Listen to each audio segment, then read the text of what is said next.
Hey y'all, it's your favorite Southern sweetheart and SC, Winn Dixie, creator of Winn Dixie Motorcycle Entertainment and Apparel. This is the first episode of 2020. I'm so excited to be back. I'm so excited for 2020 just in general. I'm super excited for today's episode of Dating in Motorcycle Clubs. The topic is I am in an open marriage. We have the very courageous, very well-respected Tabu out of Texas. She's killing it in the Texas game right now, MC-wise. She has the Texas all-female ride, and she also has a clothing line, Tabu Black Ink, that she's going to talk about, as well as being in an open marriage on the motorcycle set. So we're going to give Tabu a call, and we're going to hop right into it.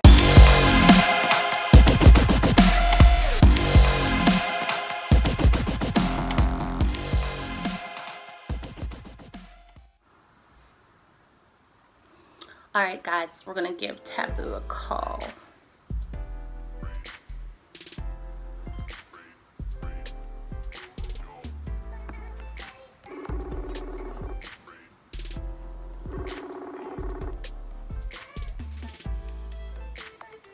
How you doing? Hey, Tabu, this is Winn Dixie. How are you? I'm well, thank you. And you? I'm doing well. We are already started recording the show, and I was telling the rebels a little bit about you, that you had some things going on, but first let's just start out. Tell us your name and where you're from. My name is Tabu, and I live in Dallas, Texas. Hold on 1 second. I'm going to get you to say that one more time. Let me turn this volume all the way up. All right. Okay, is that better? It ain't you. Hold on 1 second. All right, now go. Oh, okay. My name is Tabu, and I currently live in Dallas, Texas. All right, Tabu. Texas, baby. Texas. Big up to the Lone Star State. All right, Tabu. So Tell me, when did you first fall in love with motorcycles in the MC set? I was about 5 years old. After church, we went to. My parents were dropping me off for this the week at my grandparents' house while they went to work.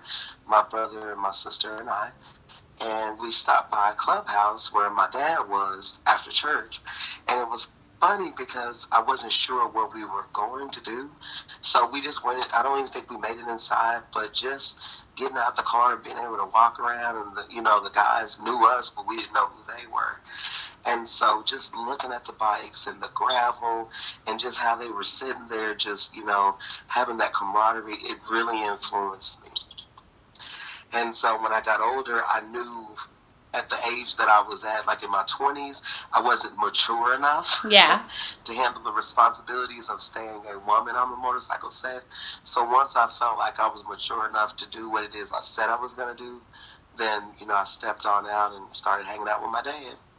Okay, so eventually you made the decision to join the MC set in a way. So tell us a little bit about that, the progression to that stage. Okay, so like I said, I would go, usually what I used to do, I would go hang out with my dad for 30, 45 minutes when he would go to a party or an anniversary, and then I would leave and go to the real club, with, the regular clubs with my friends. Right. And so, like I said, once I got to a point where I was mature enough to handle what could come at me, then I started actually hanging out with my dad, going to, different bike nights with them. And then I think I ended up going to an anniversary. And then after that, we went to an anniversary out of town. Mm-hmm. And I was sold, like, immediately. Yeah. Like, it just, the whole night, and it wasn't kicking all night, but I mean, they cooked, fish, and it was a really good time. Like, they really took care of the people that came to see them. It was all the camaraderie. It was just captivating, right? Yes, ma'am. Okay, so when did you start riding Tabu? I initially joined the social club. Mm-hmm. And so I still love those ladies, Distinctive Diamonds Social Club out of Kansas City, Missouri. Shout out to those ladies. Last one of those ladies. Shout out to those ladies.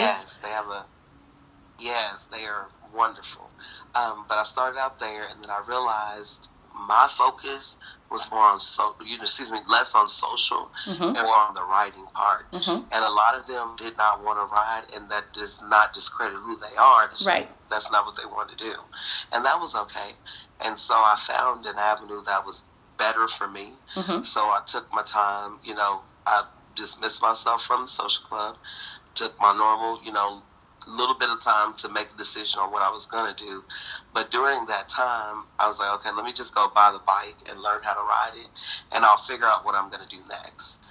And so I started hanging out with, a club, and went and bought a bike, and then went and got, took the class about, I'll say a month or so later. It was so crazy. My dad had to make sure, take me the first time I went to go test ride. Oh, absolutely. He had to ride me on the back of my bike. Like, he really, my mother came out with all this stuff. Like, what do you need all this stuff for? And she's like, you need a long sleeve shirt. You need glasses. You need, to cover your face up. That wind's going to tear you up. And, and they were right. Like, they've been doing this forever.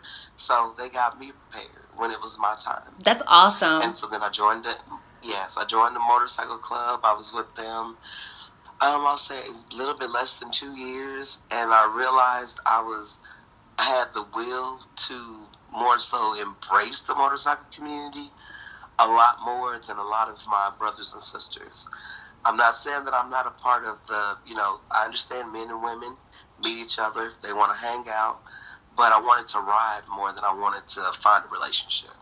Got it. And so that's when I became a property. Okay, so yes, so you are actually a property of, and we don't have to talk about the club that you're affiliated with, but you're a property of. Tell us a little bit about that, and then we'll get into other things. Okay. Well, I am a personal property, and I am able to ride my motorcycle. I came in this side riding and continue to love doing that. And so my sponsor, who basically vouches for me when I'm on the road, when I'm in the clubhouse, whether I'm with him or not, I'm able to get out and ride my bike. And so he encourages that. He, wants me to flourish in whatever it is that I'm doing in regard to that. And so I just, for the most part, as a property, I'm there as a support. I'm a reflection of him and how he is. He's very laid back, not really a limelight type of individual. So I've been able to, basically mirror that. Even though I have things now that are putting me in You're flourishing. You're flourishing. Yes, I'm flourishing, but he's encouraging it. And that's awesome. That. But I didn't come to the set looking for a man or a woman. I came to the set looking for camaraderie and brotherhood, period. I love that.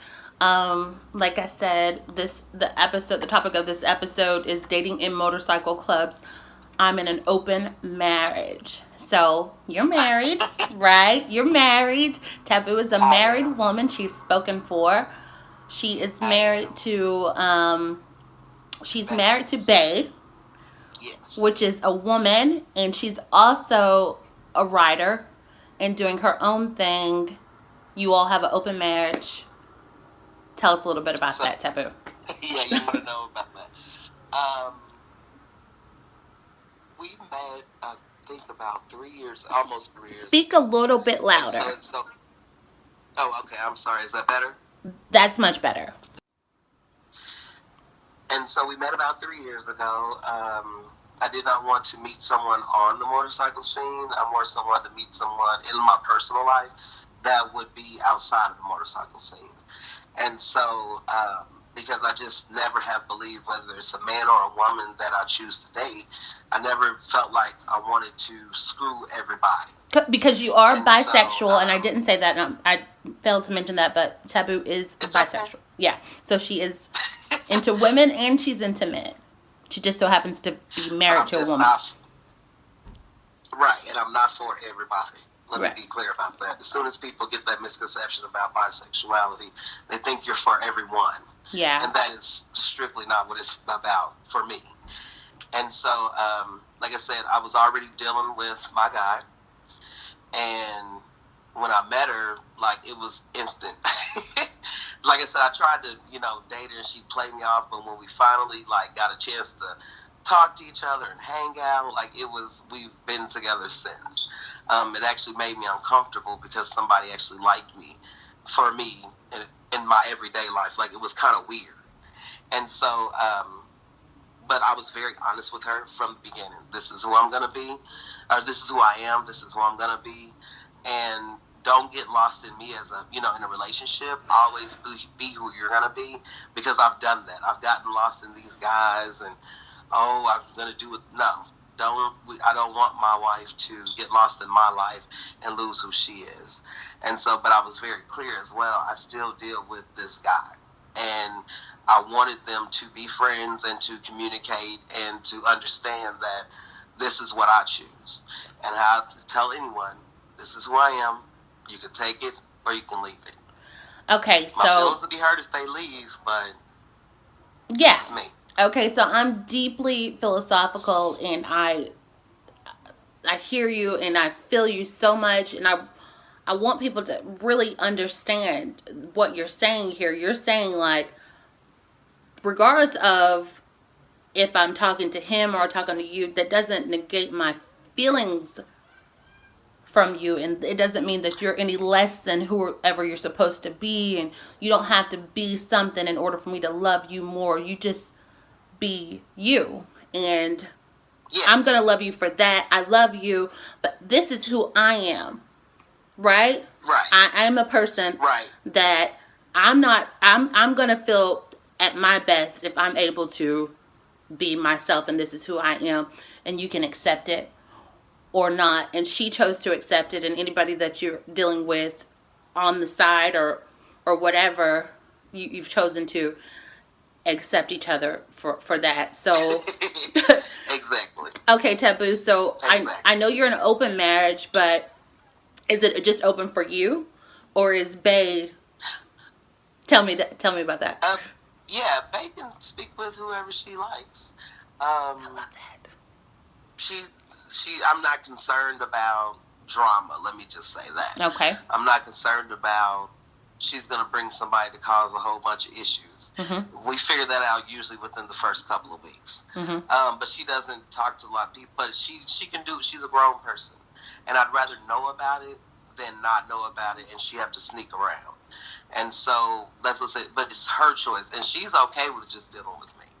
And I'm okay with just dealing with her as far as a female. And it's not to say that, there's things that she can't give me that. It's just, I like both, and I'm not going to hide from either side what I'm doing. But the thing that makes her continue to deal with me and love me and accept the lifestyle that I choose to live, she knows that I'm going to talk to her about it and be honest about whoever.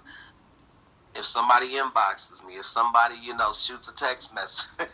They're going to be Listen, after this show gets on, they're going to be blowing you up, okay? They're going to be in your inbox like a mother. Do you understand? I know. I already know, because it's crazy. Listen, send Bae my love, okay? That's not my intentions. It's okay. I know how to pass other people off to other people. I have no problem with that.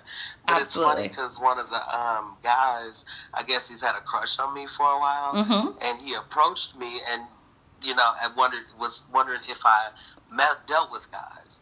And so I explained to him who I deal with as far as a male, mm-hmm. and he was like, because he's like, I think you used to be married and you used to, I said, I never stopped messing with men.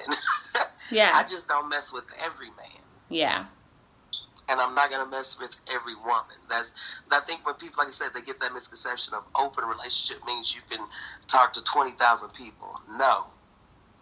You're open, but you're not open to everything. You're open to what's right, what feels right to you. Yes. I get it. It's not for everybody, because everybody's not mature enough to be in a situation like that, and if everybody does not want to be in a situation like that. So, it's the freedom of choice, but I just feel like it's so interesting that you can do it so successfully. It's very impressive to me.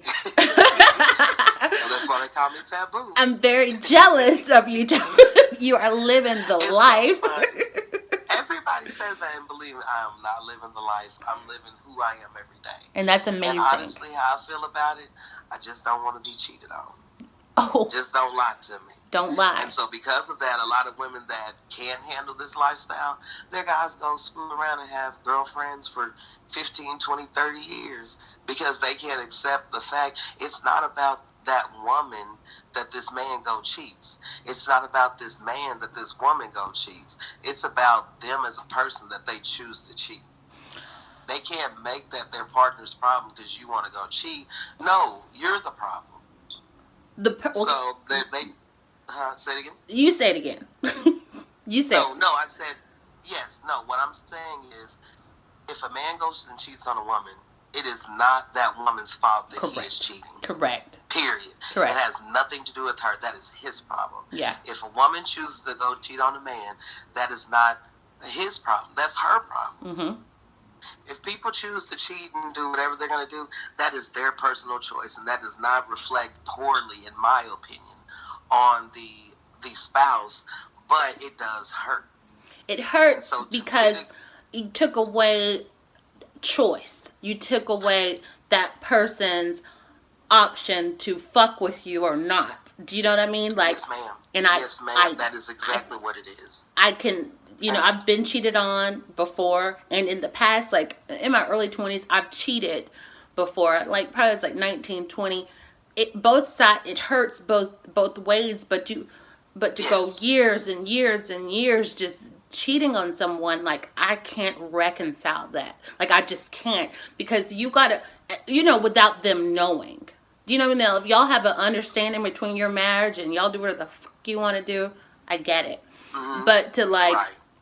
to just do it constantly all the time, and I mean, I just don't understand it, and I can't reconcile it, and that's just the way it is. I'm all about, like, just be honest, give that person an option, because when you do that, you kind of like make that whole person's life almost foolish, because they don't know. And so that's hurtful. So I get that. And I love the fact that you have an open marriage and you communicate openly with one another. It just says a lot about, because a lot of people, monogamy is not natural.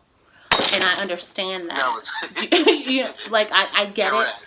I get it. But I think when you make a decision, okay, I'm going to be married to this one person, that's a decision that you have to honor. You have to stand by that. But if you make a decision to say, I'm in an open marriage, all parties have to honor that decision, and you've given each other a choice. Right? Agreed. All right. Totally agree. And that's why that's why I love you, and that's why I love the whole situation. Yeah, and that's what it's so funny. People look at me crazy when I say, and they talk to each other. Like, wait, what? Here's the thing. It sickens me to hear the inbox stories where the other chick I've been inboxed before, believe me, and I'm going right back to the get your women. Excuse me. Like, what does that have to do with me? Because you choose to continue to deal with me. Yeah. And so it just sickens me to hear the inbox stories. And it's like, how about you just mitigate all that hurt, all that extra whatever, and just be like, hey, like, I mean, like I said, I could post a post, and there's some people that'll go on there and like it and, love it or whatever. And I'm very, call my girls out. Yeah. And my wife is like, I'm a woman too, so believe me, when I say something like that or something like that is said to me, I'm an investigative reporter, so I expect her to go. And sometimes she doesn't, and she'll say she doesn't, but I know as a woman, there's still just things that are within us that you have to just know. Yeah. Because you're trying to manage that, your understanding of it. I'm not going to say the hurt, but the understanding of it. And so, yes, I do flirt. I do talk stuff with other women. I really, just because of where I am on the set, I'm really remiss like that with men because I've done that before. Yeah. And it got me in some trouble.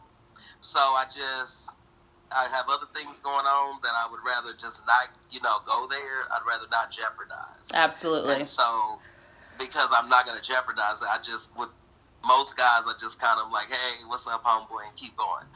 But, you know, but I'm also dealing arena with the Texas All-Female Ride, with the Tabu Black Ink motorcycle apparel line, that I interact with women a lot more. Absolutely. Absolutely. So trying to ensure that, because I'm communicating, differentiating between a business decision or a riding decision or a woman who wants to be engaged in, you know, whatever charity cause we have going on at the time, I'm able, you know, I'm learning how to, okay, you're flirting, and I'm just gonna, you know, but I'm still gonna be cordial, but I'm just not gonna, you know, dignify it too much. Right. Okay. So we're gonna get into your thing, but I'm gonna like I have guys inbox me, or how much is a shirt, or how much is a hat. Dude, you don't want a shirt or a hat. Come on, like, get off my line. You're bugging. You know, you're not interested. You're never gonna buy anything from me. That ain't what you want. That's not what you're here for. But like Taboo said, she is killing it in Texas right now. She's got the Texas all-female ride. She's got Taboo Black Ink clothing line. She's just wrecking it down there. Tell us what you got going on, Taboo. Yes, ma'am. So in April 2018, actually February 2018, we got incorporated. April 2018. We were at the beautiful Bikers Convention here in Dallas. Myself and a couple of my Winn sisters, Pressure and Phoenix. And we were like, why don't we have something like this for Dallas, like all the time? Or at least Texas, like something that we can stand on as women, as female bikers. Because, you know, we're within those first 5 years of learning how to ride at this time. Right. And so we really wanted to, you know, we weren't ready for the whole, you know, going across country, but we still wanted some camaraderie and to basically grow our own. And you got to start somewhere. Right. Yes, ma'am.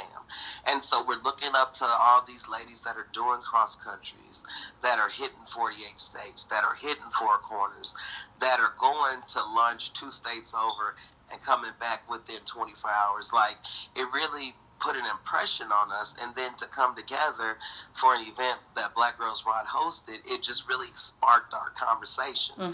And so from there, we actually, and I understand that I'm a property, and so there's certain rules that don't apply to me, but you still have, just because the rules don't apply to me because I'm not an MC or, you know, female motorcycle club, or I'm not a social club, I still have to be respectful in how I move. Correct. And so, because I understand that, I was able to, okay, well, we're going to do this ride because guess what? You know, my people said so. All right, so we're doing the ride. But at the same time, I respect women. And what I'm not going to do is come in and step on anyone's toes or, you know, reinvent the wheel. So we talked to Thundercat, and, you know, we set up a video call, and basically we wanted her opinion because in Texas, Thundercat has been bringing women, you know, up out of Texas and, you know, helping, you know, get them to the point where they're doing cross countries. And, you know, it was really... Shout out to Thundercat. Yeah. Yes, Thundercat, Killeen, Texas, Black Pearls Motorcycle Club. But she was doing it, so you know what? Let's just at least have a conversation and get her opinion first. Is this even something we can do? And so she encouraged us. She said, go on and do it. She gave us a point of contact to be able to, you know, here's somebody who could help assist y'all on the way, and just basically my best friend to this day now. Outside of my wife, she's my best friend. And her name is Jamaica. She drugged me to Florida this last April for the Jacksonville all-female ride, 1,000 miles within 24 hours. Shout out to Little Tigger. Yes, shout out to Little Tigger for that ride. And her ride is coming up again here soon. With January, I think it's April 3rd. No, 3rd through the 4th. I'm not exactly sure. I believe it is because I actually am booked for a pop-up store in North Carolina that weekend, so I won't be able to make it. But yeah, that's the weekend that it is, so I can't come. But, you know, guys, I want to say this about the Texas all-female ride that Taboo has started. Not a lot of rides and not a lot of events incorporate both SCs and MCs into one thing, and she unites both. The SCs are welcome to come. cheer on the females that are riding. Yes. They can. Tell me how the SCs, what their role is in this, because I think it's very important to get that out. So yes, the social clubs, non-riding women, and the motorcycle clubs, and riding women. But as well, we wanted to incorporate property ofs, because a lot of property ofs, we don't do a lot outside of what our sponsors do. And so the hanging out with the sisters and going to, go get lunch and getting nails and hanging out, we don't get a lot of that. Yeah. Because the responsibility is to our sponsor. And so the Texas All Female Ride is set up to cater to that for properties, to cater to the riding portion for riding in motorcycle clubs, and then for social clubs as well. Come be exposed to the camaraderie that we get when we hit these all-female rides. Yeah, you're going to be in the cage getting down the road or whatever the case may be, so we get a different experience on the motorcycle. But when you get there, it is love. It is like a spa weekend on your bike. Let me just say this, coming from an SC standpoint, and I've been in my cage following rides before. Yeah, I'm not on two wheels and I'm in my cage riding, but I feel like I'm a part of it, and I feel like I'm doing my part by being the lookout and making sure, just kind of just blocking off for the ladies when they're riding. I'm doing my part in my cage for these ladies that are riding, and then when we all get to where we're going, we're all able to fellowship with one another, and it's a beautiful thing. So don't ever feel like you're not playing a significant role to the EMC just because you're an SC, because you do have a significant role to play when it comes to the and culture. There's actually a lot of SCs that know how to ride. They just don't want the politics of a motorcycle club on their back. Right.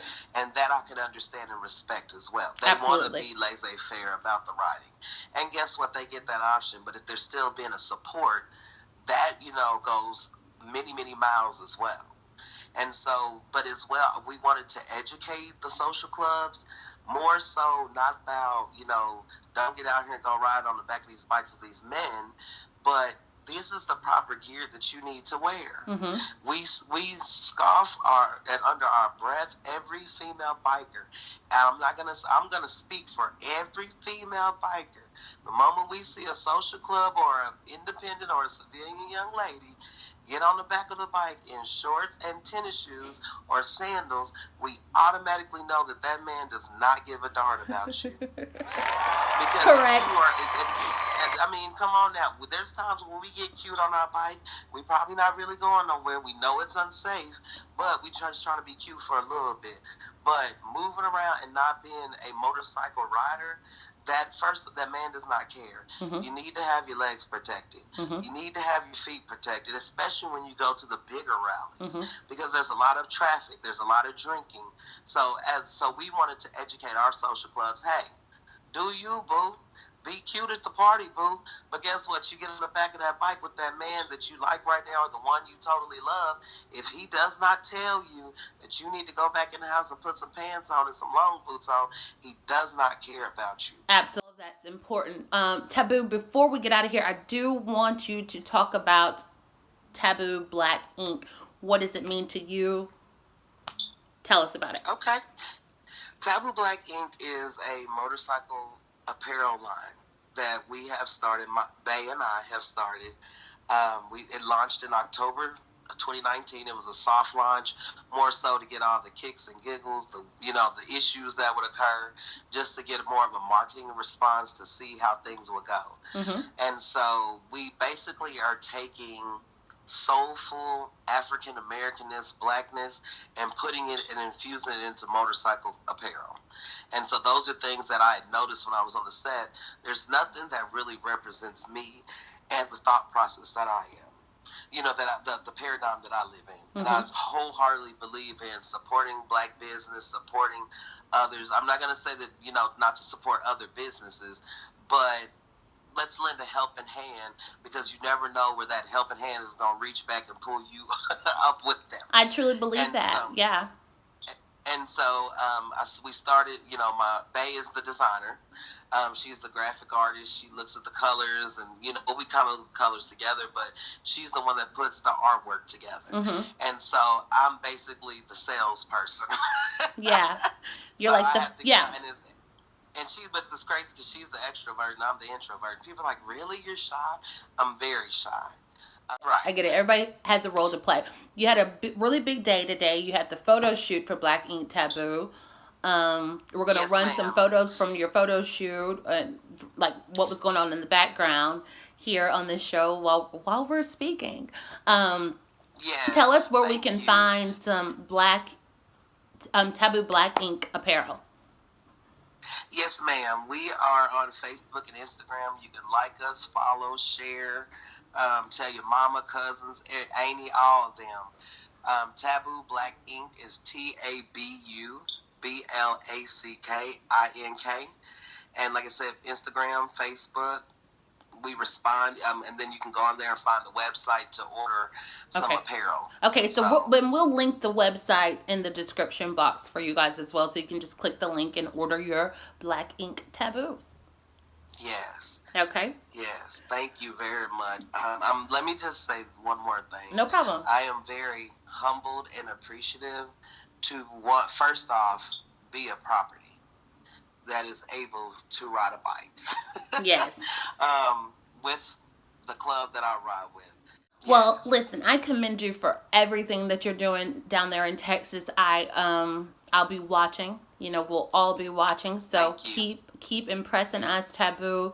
I'm sending all my love to you in Texas. Just keep doing great things. And thank you so much for opening up to the Rebels, letting us be a part of what you're doing and sharing in your relationship. I mean, that was a very intimate thing that you shared with us, and I truly, truly appreciate it. And I wish you the best in everything you do. And I'll see you soon. Thank you. Don't forget. Oh, okay. Well, yes, you will see me. Actually, you will see me very soon. Yeah. But don't forget, Texas All-Female Ride, Labor Day weekend, Houston, Texas, September 4th through the 6th. Absolutely. We will be promoting it for you. Thank you. Thank you, Taboo. I'll chat with you soon. All right. Alrighty. Bye-bye. Okay, guys. Oh, that was amazing. I love absolutely everything that Taboo is doing down in Texas. She's doing some amazing things.